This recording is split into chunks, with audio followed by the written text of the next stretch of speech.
तो फाइनली आज से हम अपने इंग्लिश कम्युनिकेशन की जर्नी को स्टार्ट कर रहे हैं। ठीक है।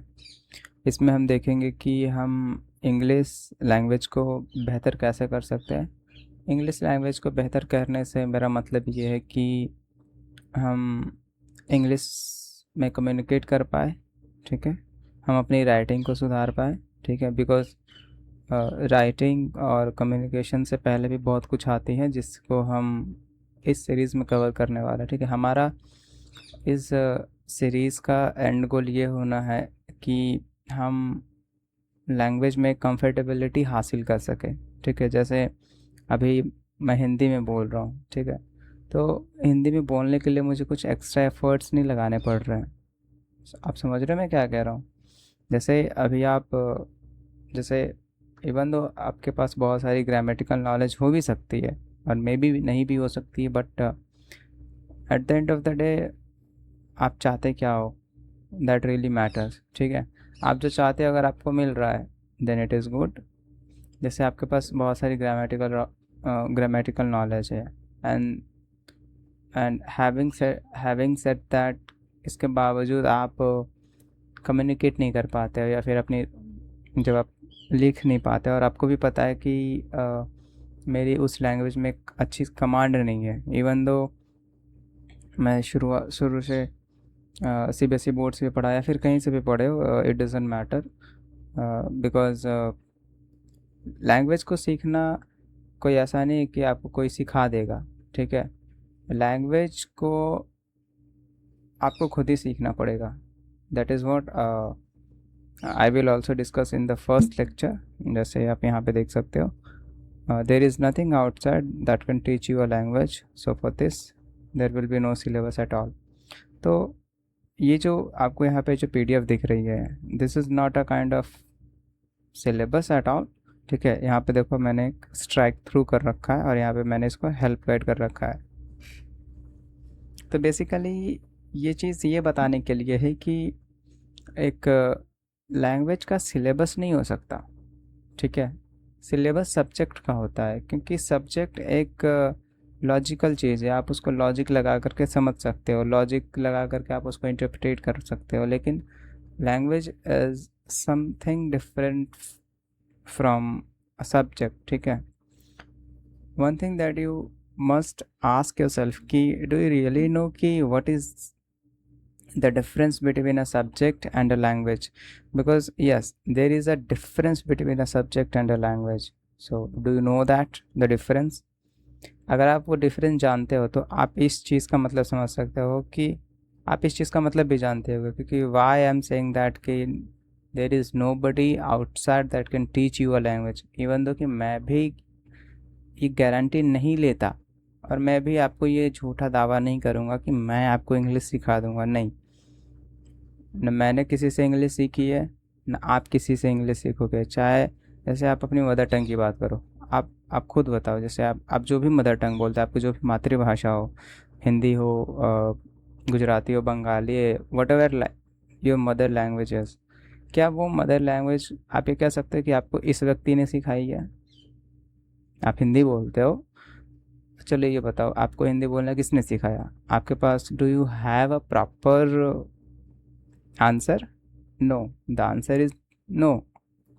आपके पास कोई प्रॉपर आंसर नहीं हो सकता कि इन व्यक्तियों ने मुझे हिंदी भाषा सिखाई है, ऐसा नहीं है।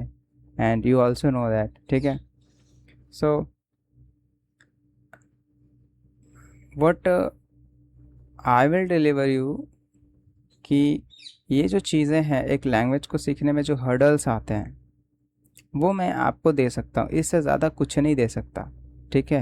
And if there is a person, if someone else just if there is somebody who is claiming that he or she can teach you a language, अगर कोई ऐसा मिलता है आपको, वो ऐसा कहता है, दावा करते हैं कि वो आपको भाषा सिखा सकते हैं, देन ही और शी डेफिनेटली रॉन्ग। ठीक है। ऐसा नहीं हो सकता कि आपको कोई भाषा सिखा दे, क्योंकि भाषा कोई लॉजिकल चीज़ नहीं जो आपके ब्रेन को समझाई जा सकती है, नहीं। ये एक पैटर्न रिकॉग्निशन होता है। ठीक है। It is a kind of pattern recognition work. आपको भाषा सीखने का मतलब होता है आप उस भाषा के पैटर्न को रिकॉग्नाइज करने लगे हो, ठीक है। जैसे सेंटेंस किस तरीके से आपस में जुड़ रहे हैं, सेंटेंस बन कैसे रहे हैं, सेंटेंस का एक तरीके से एक्सप्रेशन बदलने के साथ साथ मीनिंग क्या हो जाता है, बहुत तरीके की चीज़ें हैं। There are lot of things that we have to account, ठीक है, स्पेशली इन ए लैंग्वेज, ठीक है। So in this video we will discuss about the guide part, help guide part. This is not a syllabus, ठीक है। तो ऐसे, और ये सिलेबस क्यों नहीं है हम पहले लेक्चर में देखेंगे। After this video we will start part 1 and this is the lecture 1, ठीक है। So we will discuss all these things in the first lecture, ठीक है। So don't worry about that, ठीक है।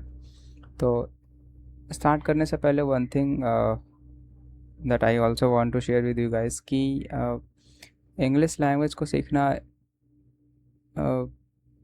इतना ज़रूरी क्यों है, ठीक है। ऐसा इंग्लिश में ऐसा कुछ खास है नहीं, लेकिन अब हमारी जो पूरा जो सोशल स्ट्रक्चर है वो इसी लैंग्वेज को बेस बना करके बनाई जा रही है, ठीक है। जैसे आपको अगर कोई अच्छी बुक्स पढ़नी हो, अच्छी बुक्स चाहिए, तो ये सार तो वो सब इंग्लिश में ही अवेलेबल हो रही हैं आजकल, ठीक है। जैसे अब अभी तो फ़िलहाल आप मान सकते हो जैसे 12th तक की बुक्स आपको ईज़िली मिल जाती है, हिंदी में भी और इंग्लिश में, बोथ लैंग्वेजेस में, आपकी मदर टंग में भी और इंग्लिश लैंग्वेज में भी मिल जाती है। But when you move forward, जब आप सीनियर क्लासेस में जाते हैं, graduation, post graduation and then masters and then PhD, जब आप इस तरीके की आगे वाली क्लास में जाओगे तो ऑल बुक्स आर अवेलेबल इन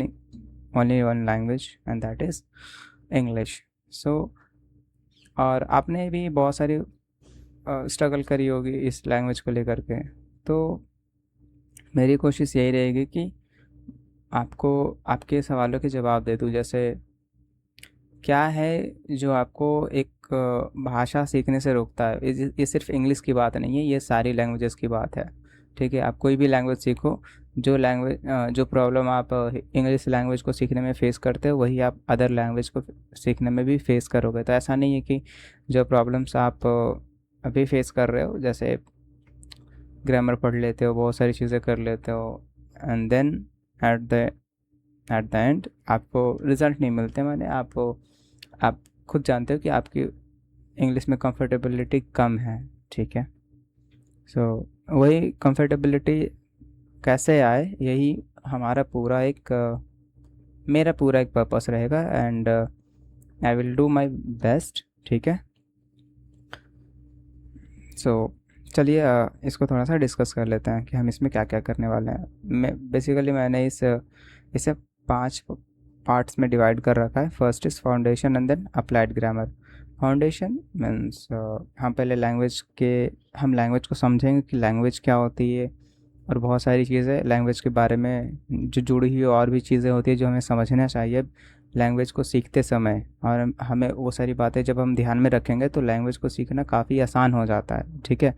आप जैसे बीच बीच में फ्रस्ट्रेट होते हो ना, तो वो फ्रस्ट्रेशन कम करने के लिए ना मैंने बहुत सारी चीज़ें हैं जो इसमें ऐड करी है, क्योंकि ये वो चीज़ें जाननी ज़रूरी है। और ये आपकी फ्रस्ट्रेशन ऐसा बेकार नहीं है कि आप फ्रस्ट्रेट होते हो, आप परेशान होते हो, चीज़ें समझ में नहीं आती तो ऐसा लगता है छोड़ दें, लेट्स गिव अप। बट ऐसा इसलिए होता है बिकॉज लैक ऑफ नॉलेज, बस यही एक रीज़न है जिसके कारण आप फ्रस्ट्रेट होते हो, ठीक है।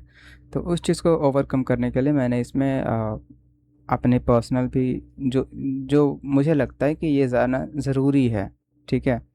जैसे आप यहाँ पे देख सकते हो, हम पहला लेक्चर ऐसा डिस्कस क्यों कर रहे हैं कि कोई आपको बाहर वाला नहीं सिखा सकता। आप चाहो बहुत सारे वीडियोस देखो, वहाँ पे आपको अलग अलग अजीब और गरीब चीज़ें मिलेंगी कि this is how you can learn English language in 30 days, 60 days, 50 days. ऐसा ऐसे टाइप के है कि मुझे देख करके ऐसा लगता है कि ये कर क्या रहे हैं बेसिकली, तो देख करके थोड़ा सा अजीब लगता है। और ऐसा लगता है कि नहीं, ये जो वीडियो देख रहा है वो eight the end of the day कुछ पाएगा नहीं इससे, बस वो जो बना रहा है वीडियोस उस कॉन्टेक्स्ट को लेकर के कि नहीं यार, जो चीज़ हो नहीं सकती वो चीज़ बेसिकली करने का ट्राई कर रहे हैं, तो देख करके थोड़ा सा दुख होता है। ठीक है, बट लेट्स सी क्या चलता है नहीं चलता है, बट हम अपना काम कर रहे हैं। ठीक है, सो पहले पार्ट में हम फाउंडेशन देखेंगे and then applied grammar. Applied grammar in the sense कि we will cover those chapters और दोज नॉलेज जो कम्युनिकेशन के पॉइंट ऑफ व्यू से ज़रूरी है। ठीक है, आप जैसे हिंदी, कोई ऐसा व्यक्ति हो सकता है ना जिसको हिंदी व्याकरण नहीं आती लेकिन फिर भी वो हिंदी भाषा बोलता है, तो एटलीस्ट, तो मैं उसकी बात कर रहा हूँ। इवन तो आपको ग्रामर नहीं भी पता है तो यू कैन ईजली कम्युनिकेट। मैं आपकी मदर टंग की बात कर रहा हूँ, मैं किसी दूसरे, ये बात दूसरे लैंग्वेज पे लागू नहीं होती। जैसे अगर आप दूसरे भाषा की बात करो तो उसमें थोड़ा सा आपको इनिशियल फेज में ग्रामर चाहिए। ठीक है, because you don't know how to make sentences in that language. आपकी मदर टंग में, आप मदर टंग में सेंटेंसेस इसलिए बना पाते हो, वाक्य इसलिए बना पाते हैं क्योंकि आपने वो बचपन में वो सारी चीज़ें करी है, सुनी है। ठीक है, तो हाँ, मैं ये कह रहा था कि हम उतना ही ग्रामर सीखेंगे जितना कि हमारे कम्युनिकेशन के पॉइंट ऑफ व्यू से ज़रूरी होता है। ठीक है, एंड सेकेंड पार्ट में हम listening, reading, understanding and interpretation and then speaking and then writing. देखो, ये जो पार्ट 3 से लेकर के पार्ट 2 से लेकर के 5 तक है, ये आपको खुद ही करना है।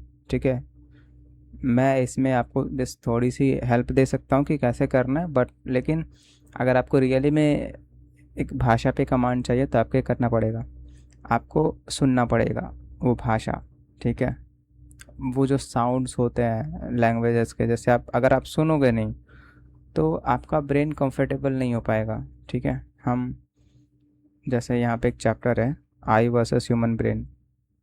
जब आप कहते हो कि आई एम लर्निंग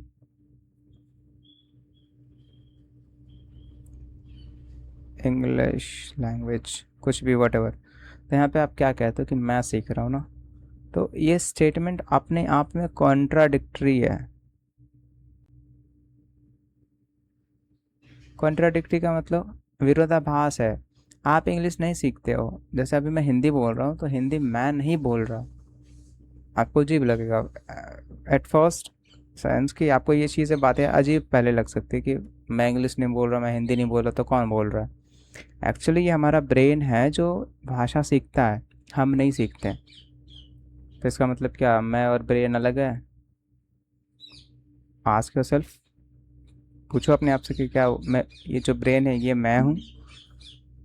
खैर, हम इसकी बात इसमें करेंगे। ठीक है, तो लिसनिंग ज़रूरी क्यों है? ताकि आपका ब्रेन कंफर्टेबल हो पाए अलग अलग तरीके के साउंड्स को थोड़ा सा ऑब्जॉर्व कर पाए। ठीक है, रीडिंग से क्या होगा, आप थोड़ा सा वहाँ पे ठहरोगे। जैसे जब आप लिसनिंग कर रहे होगे वीडियोस के थ्रू, यूट्यूब पे वीडियोस पे जाओ आप, बच्चों की एक तरीके से comic comic newspaper, news channels देख सकते हो, लेकिन स्टार्टिंग में अगर थोड़ा सा इजी टाइप के सेंटेंसेस वाले अगर मिल जाए वीडियोस तो बेहतर होगा। क्योंकि अभी आप थोड़ा सा कॉम्प्लेक्स सेंटेंसेस देखोगे, जैसे अगर मैं आपको बोल दूँ कि जा कर के न्यूज़ चैनल देख लो, तो वहाँ पे जो सेंटेंसेस होते हैं वो काफ़ी कॉम्प्लेक्स होते हैं। वो रियल वर्ल्ड है, वो रियल कम्युनिकेशन है, रियल वर्ल्ड में कम्युनिकेशन हो रही है। ठीक है, वो रियल वर्ल्ड की कम्युनिकेशन है, इसलिए हमें ईजी सेंटेंसेस से शुरुआत करनी कि हम ईजी सेंटेंस हो उसको आप सुनो। ठीक है, जैसे आप बच्चों की जो स्टोरीज़ होती है, आप वहाँ पे छोटे छोटे स्टोरीज़ को सुन सकते हो। और मैं ये आपको रिकमेंड करूँगा, न्यूज़ चैनल पे तो जाना भी मत। ठीक है, और जब आप रीडिंग का, और मैंने यहाँ पे रीडिंग का सेक्शन क्यों रखा है, क्योंकि जब आप लिसनिंग करते हो तो हो सकता है कि आप चीज़ों को बिना समझे वो वीडियो ख़त्म भी हो सकती है। कि आपने जैसे ऐसा है ना कि मैंने ऐसा बोला है कि सुनना है तो बस वीडियो चालू कर दी और सुन रहे हो कुछ भी, तो आप वहाँ पे कुछ भी अपना दिमाग ना लगाओ। जैसे ये जो ये है ना, ये पार्ट 4 अंडरस्टैंडिंग एंड इंटरप्रिटेशन। ऐसा हो सकता है कि जब आप लिसन करो तब आप अंडरस्टैंड ना कर पाओ, लेकिन और हाँ, ये वीडियोस ख़त्म भी हो जाएगी। वीडियो में क्या होता है और रीडिंग में, लिसनिंग और रीडिंग में अंतर ये है कि रीडिंग ज़्यादा इफ़ेक्टिव होती है। इट इज़ इफ़ेक्टिव, ये काफ़ी ज़्यादा इफ़ेक्टिव होती है। क्यों? क्योंकि रीडिंग में आप तब तक आगे नहीं बढ़ सकते जब तक आपने पीछे वाली चीज़ें समझी नहीं है। लिसनिंग में क्या होता है, आप नहीं भी समझ रहे हो तो वीडियो अपने आप चलती जाएगी और उसका जो जितने टाइम का वीडियो है उतने टाइम में वो ख़त्म हो जाएगा। लेकिन रीडिंग ऐसी नहीं होती। रीडिंग आपको मजबूर करती है कि पहली लाइन को जाके समझो, then come back to the second line. ठीक है, तो ये दोनों करने में इससे क्या होगा, आपका दिमाग साउंड से, इंग्लिश के साउंड को नेचुरली ऑब्जॉर्व करना शुरू करेगा। ठीक है, रीडिंग में क्या होगा, आप चीज़ों आप आप खुद उस वर्ड को प्रोनाउंस करना शुरू करोगे। ठीक है, और पार्ट 4 में जब आप ये दोनों कर रहे होगे तो वो आप क्या करोगे, आप उस चीज़ को अंडरस्टैंड करो कि क्या वो जो मैं सुन रहा हूँ, क्या वो जो मैं पढ़ रहा हूँ, क्या उसका मीनिंग मैं समझ पा रहा हूँ, क्या कह रहा है वो सेंटेंस का मीनिंग, क्या कन्वे करना चाह रहा है। And what does it mean by interpretation. Interpretation का मतलब वो जो सेंटेंस है उसका स्ट्रक्चर क्या है, वो आया कैसे, बन कैसा रहा है। ठीक है, आ, इतना जानना ज़रूरी नहीं है बेसिकली, लेकिन आप ऐसा कहो कि अगर आप करोगे ऐसा तो ये आपके लिए ठीक होगा। ठीक है, कि ये सेंटेंस में अच्छा इस वर्ड का क्या मतलब है, यही वर्ड यहाँ पे क्यों आया हुआ है, इस तरीके की चीज़ें। और फिर उस सेंटेंस को आप दोबारा खुद से बनाने का ट्राई करो, और उसी टाइप का सेंटेंसेस को सिचुएशन बदल बदल करके आप खुद से ट्राई करो बनाने का। तो एक लैंग्वेज को सीखना ना काफ़ी कॉम्प्लेक्स टास्क होता है। और मैं शुरू में ये चीज़ बताना भूल गया कि ये जो है वो एक काफ़ी लंबी जर्नी होने वाली है। ठीक है, it is going to be a long journey and it will take a lot of time. ठीक है, सो डोंट गेट फ्रस्ट्रेटेड, धीरे धीरे ही होगा। चीज़ें अचानक से कुछ नहीं होगी। और जब आप भाषा की बात करो तो भाषा के संदर्भ में तो और भी नहीं, मैं तो और भी थोड़ा सा भाषा को लेकर के, जब आप भाषा सीखते हो उसको लेकर के और भी ज़्यादा सेंसिटिव हूँ कि भाषा को सीखने में समय लगेगा। और ये समय अगर आप मुझसे पूछोगे कितना टाइम लगेगा, देन मिनिमम 1 साल। मैं आपको झूठ नहीं बोलूँगा। ठीक है, this is what I have to say and this is what I said what the fact is. ठीक है, जो तथ्य है, जो फैक्ट है, वही मैंने आपको बोला। भाषा को सीखना इतना इजी नहीं होता। आप सोच रहे हो कि मैं 3 महीने में सीख लूँगा, 6 महीने में सीख जाऊँगा, ऐसा नहीं है। ठीक है, आपको इसमें सालों लगेगा। एंड देन आप पार्ट 5 को ना आप थोड़ा सा होल्ड पे रख सकते हो, क्योंकि स्पीकिंग करने के लिए सेंटेंस बनना तो चाहिए। जैसे आप मुंह से सेंटेंस बोल रहे हो उससे ज़्यादा ज़रूरी है पहले यहाँ पे सेंटेंस बनना चाहिए। अभी मैं हिंदी बोल रहा हूँ, अभी मैं थोड़ा थोड़ा चीज़ों को मिक्स करके भी बोल रहा हूँ, हिंदी और इंग्लिश मिक्स करके बोल रहा हूँ। तो ऐसा बोलते समय मेरा दिमाग ज़्यादा एफर्ट नहीं लेता। ठीक है, और वो जो चीज़ें मैं बोलता हूँ, आप खुद सोचो, पहले मेरे दिमाग में सेंटेंसेस बने तभी तो मैंने आपको सामने वो चीज़ डिलीवर करी। तो लैंग्वेज के पर्सपेक्टिव से देखो तो जो कुछ भी होता है, जैसे मैं बोल रहा हूँ या फिर मैं कुछ लिखूँगा अभी, तो आप बोलने और लिखने से पहले आप यहाँ पे पहले सेंटेंस बनाते हो। तो यहाँ पे अगर सेंटेंस नहीं बना, ब्रेन में अगर सेंटेंसेस बन नहीं रहे हैं, जैसे आप खुद भी आप इंग्लिश बोलना चाहोगे तो दिमाग एक तरीके से कहते हैं ना ब्लैंक हो जाता है कि सेंटेंसेस आ ही नहीं पाते हैं। एक सेंटेंसेस के बाद आई यू इस तरीके की चीज़ें के बाद क्या लगाएं कैसे लगाएं पता ही नहीं चलता। सो अभी फ़िलहाल के लिए इसको ब्रेक करो। कब कब पता चलेगा कि कब इसको चालू करना है, स्पीकिंग करनी है राइटिंग करनी है, वो आपको पता चल जाएगा। क्योंकि जब आप ये चीज़ें करोगे ना तो सेंटेंसेस अपने आप धीरे धीरे बनने शुरू होंगे। क्योंकि मैंने बोला शुरुआती में, लैंग्वेज को सीखना एक पैटर्न रिकग्निशन जैसा होता है। ठीक है, लैंग्वेज मीन्स पैटर्न रिकॉग्निशन, ठीक है। किसका पैटर्न? सेंटेंसेस का, सेंटेंसेस के अंदर भी सेंटेंसेस का, वर्ड्स का, कि वर्ड्स सेंटेंसेस किस तरीके, एक सेंटेंस में किस तरीके के वर्ड्स किधर किधर प्लेस होकर के रहते हैं, एक सेंटेंस दूसरे सेंटेंस से जब जुड़ते हैं तो किस तरीके का मीनिंग देते हैं, कैसे जुड़ते हैं, इस तरीके की चीज़ें। और जब आप ये अच्छे से सफिशेंट रीडिंग करोगे, अच्छे से लिसन करोगे, अंडरस्टैंड करोगे, उस चीज़ को इंटरप्रेट करोगे, खुद समझोगे और चीज़ों को तोड़ मड़ोड़ करके कभी जैसे तैसे करोगे, ये आपको करना पड़ेगा। इसमें आपको पूरा फुल अथॉरिटी है कि आप कर सकते हो, ठीक है। तो आप ये करो, ठीक है।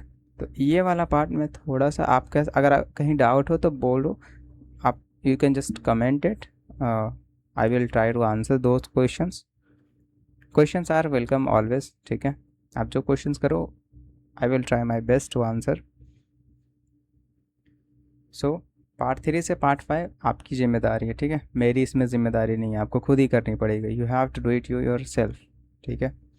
पार्ट 1 मैं अपनी पूरी ईमानदारी से इस चीज़ को समझाने का ट्राई करूँगा, ठीक है।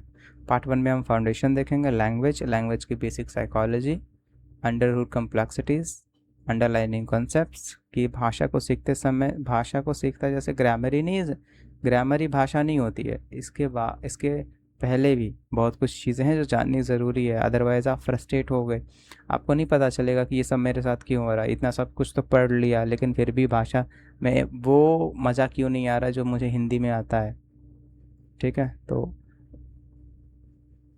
One one thing that I also want to share with you guys कि at the end of the series you will have all answers of your question that are coming into your mind, ठीक है।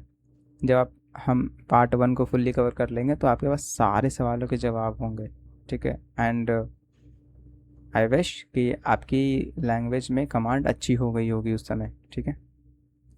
तो part 1 में हम क्या discuss करेंगे थोड़ा सा देख लेते हैं, ठीक है।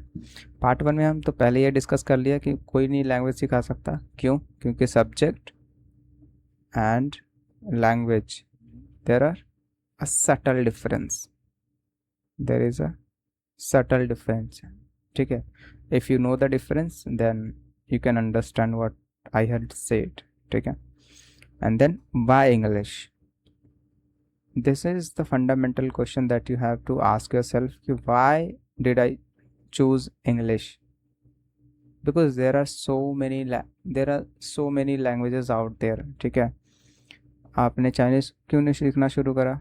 ऑब्वियस ही बात है, अगर ये सिर्फ एक जॉब का, अगर आप कहते हो कि मुझे जॉब पानी है तो जॉब तो बहुत सारी अलग अलग लैंग्वेजेस भी मिल सकती है, जैसे आप ट्रांसलेटर बन सकते हो, आप चाइनीज़ भी सीख सकते थे, स्पेनिश सीख सकते थे, डच सीख सकते थे, पोर्चुगीज़ सीख सकते थे, French, German, Italian, there are so many languages, Arabic, Urdu, है ना। Why did you choose English? Do you really know and do you have a proper reason why did you choose English, ठीक है। And guys, if you don't have the answer of the question and the answer is not uh, and the answer if the answer is not I can say the answer is not strong, why did you choose English, then you probably need, at some stage you will need some kind of motivation, ठीक है। Motivation की ज़रूरत पड़ेगी, फिर आप motivation देखना and then फिर आप बेसिकली आप समझ गए मैं क्या कह रहा हूँ, ठीक है। मोटिवेशन की ज़रूरत तभी पड़ती है जब हमें पता नहीं होता कि हम क्या कर रहे हैं, ठीक है। जो मैं कर रहा हूँ मुझे नहीं पता कि मैं क्या कर रहा हूँ, देन वी नीड मोटिवेशन, ठीक है। धक्का देने वाली गाड़ी, कुछ ऐसा, आपको पता ही नहीं कि आप क्यों कर रहे हो। When you know what are you doing then you don't need any kind of motivation, ठीक है। सो knowing why did I choose English than others, then तो ये चीज़ आपको काफ़ी लंबा टिकने में मदद करेगी, ठीक है। तो this is why I M मैं इस चीज़ को ज़ोर दे करके कह रहा हूँ, ठीक है, एक्सप्लिसिटली जोर दे करके कह रहा हूँ कि ये चीज़ें बहुत ही ज़्यादा ज़रूरी है, और शुरुआती में हम इन्हीं सब चीज़ों को कवर करेंगे, ठीक है। और देखो ये चीज़ें जो है ना, ये थोड़ी सी पर्सनल है, ठीक है। तो इसमें तो मैं ज़्यादा कुछ नहीं कर पाऊँगा इस दूसरे लेक्चर में। मैं अपना रीज़न दूंगा कि वाई आई चूज़ इंग्लिश, ठीक है। And then journey of a language along with human evolution, हम भाषा की जर्नी देखेंगे, उसके साथ साथ ह्यूमन एवोल्यूशन को भी समझेंगे, क्योंकि लैंग्वेज का हमारे एवोल्यूशन से एक गहरा नाता है, ठीक है। कह सकते हो कि ह्यूमन एवोल्यूशन यहाँ पे हमें क्यों पढ़नी चाहिए, क्योंकि इसका संबंध भाषा से है, और भाषा से संबंधित जो भी चीज़ें हम उसको कवर करेंगे। That's it. And then we will move on language processing by human brain. जब हम लैंग्वेज सीखते हैं तो हमारा दिमाग किस तरीके से अंदर ही अंदर रिएक्ट कर रहा होता है, हम उसको भी कवर करेंगे, ठीक है, ताकि हम जान पाएँ कि हमें, और ये जो मैंने आपको बोला ना कि भाषा सीखने में सालों का समय लगेगा, this is where my answer is coming from, यहाँ से। क्योंकि हम, मुझे पता है कि दिमाग सीखता है भाषा, हम नहीं सीखते, और एक ब्रेन की एक लिमिटेड प्रोसेसिंग है, ठीक है। इसी के कारण से we will know all scientific answers, ठीक है। मैं कोई हवा में बात नहीं कर रहा, मैं आपको प्रॉपर वैलिड रीज़न दूंगा, ठीक है। And then we will come to vocabulary remembrance versus subconscious brain, कि हमें वोकैबुलरी रिमेंबर क्यों नहीं करनी चाहिए, ठीक है। And then we will come to AI versus human brain, ठीक है। इसमें हम देखेंगे कि ये जो मैं पहले से बोलता आ रहा हूँ, हम नहीं सीखते लैंग्वेज, ब्रेन सीखता है, ठीक है। हिस्ट्री ऑफ इंग्लिश लैंग्वेज, यहाँ से हम इंग्लिश की हिस्ट्री के बारे में जानेंगे, ठीक है। एंड मैं अब थोड़ा सा इसके हिस्ट्री पे जाना चाहूँगा कि ये जो इंग्लिश की हिस्ट्री है ना, काफ़ी मिक्स्ड है। इसका कोई, जैसा इंग्लिश लैंग्वेज है ना, उसका कोई बेस नहीं है। जैसे अगर मैं अपनी संस्कृत की बात करूँ, हमारी संस्कृत की बात करूँ, तो संस्कृत को एक स्ट्रॉन्ग फाउंडेशन, इसकी एक स्ट्रॉन्ग फाउंडेशन है संस्कृत लैंग्वेज की, ठीक है। इसलिए this is why it has importance in the world, ठीक है। इंग्लिश की ऐसी नहीं है, लेकिन फिर भी काफ़ी बोली जाती है। लेकिन डिफरेंस क्या है इंग्लिश में और एक संस्कृत लैंग्वेज में, हमारी संस्कृत और इंग्लिश लैंग्वेज में, कि इंग्लिश बहुत सारे भाषा का मिक्सचर है। It is a combination of multiple languages, जैसे डचेस से मिल करके बनी इंग्लिश लैंग्वेज, जर्मनी भी उसमें आती है, German language, Italian, Persian language, Portuguese, जिसको मैंने डचेस बोला, एंड देन फ्रेंच, सारी लैंग्वेजेस का कॉम्बिनेशन है इंग्लिश लैंग्वेज, इसलिए ये थोड़ा सा वियर्ड लगता है, ठीक है। And then we will come to why does the right pronunciation matters, क्योंकि जैसे आप, अगर मैं इंग्लिश में कुछ बोलूँ और वो वर्ड का साउंड कुछ अलग निकालूँ, तो सामने वाला समझ नहीं पाएगा ना कि मैं क्या बोल रहा हूँ। सो दिस इज़ वाई मैंने इस चीज़ को यहाँ पे रखा है कि प्रोनाउंसिएशन मैटर्स क्यों करती है, ठीक है। And then component of a language, component क्या होता है, जैसे कोई चीज़ किसी चीज़ से मिल करके बनी हो, तो कोई चीज़ जिस चीज़ से मिल करके बनी होती है, वो सब चीज़ें उस चीज़ की कंपोनेंट होती है। अभी मैंने क्या कहा, जैसे जैसे इस पेन की बात कर लो, ये पेन जैसे मान लो स्टील की है, इसके अंदर सेमीकंडक्टर्स होंगे, इसका हेड देखो थोड़ा सा प्लास्टिक का है, और इसके अंदर बहुत सारे चिप्स लगे होंगे, तो ये सारे मिल करके ये पेन बनाते हैं ना। तो ये भी एक तरीके का कंपोनेंट हो गया इस पेन के लिए, ये इसकी बॉडी, आउटर बॉडी इसकी कंपोनेंट हो गई, ये सब पूरा मिल करके एक पेन बना रहे हैं, ठीक है। तो वैसे ही लैंग्वेज में भी बहुत सारे पार्ट्स होते हैं जो एक लैंग्वेज को बनाते हैं, जिसे हम पार्ट्स ऑफ स्पीच कहते हैं, ठीक है। And then we will come back to components of a sentence, क्योंकि भाषा क्या होती है, मल्टीपल सेंटेंसेस तो ये होते हैं जो आपस में जुड़ रहे होते हैं। तो सेंटेंसेस के भी बहुत सारे पार्ट्स, सॉरी 3 ही पार्ट होते हैं, subject, verb and then object. And subject और वर्ब ये दोनों सेम ही चीज़ है, ठीक है। तो इन सब के लिए ग्रामर यहाँ पे होगी, यही ग्रामर सब्जेक्ट की भी होगी और ऑब्जेक्ट की भी होगी, ठीक है। मैंने इसको अलग इसलिए लिख रखा है क्योंकि थोड़ा सा कंपोनेंट है तो दिखाना ज़रूरी था, ठीक है। And verb,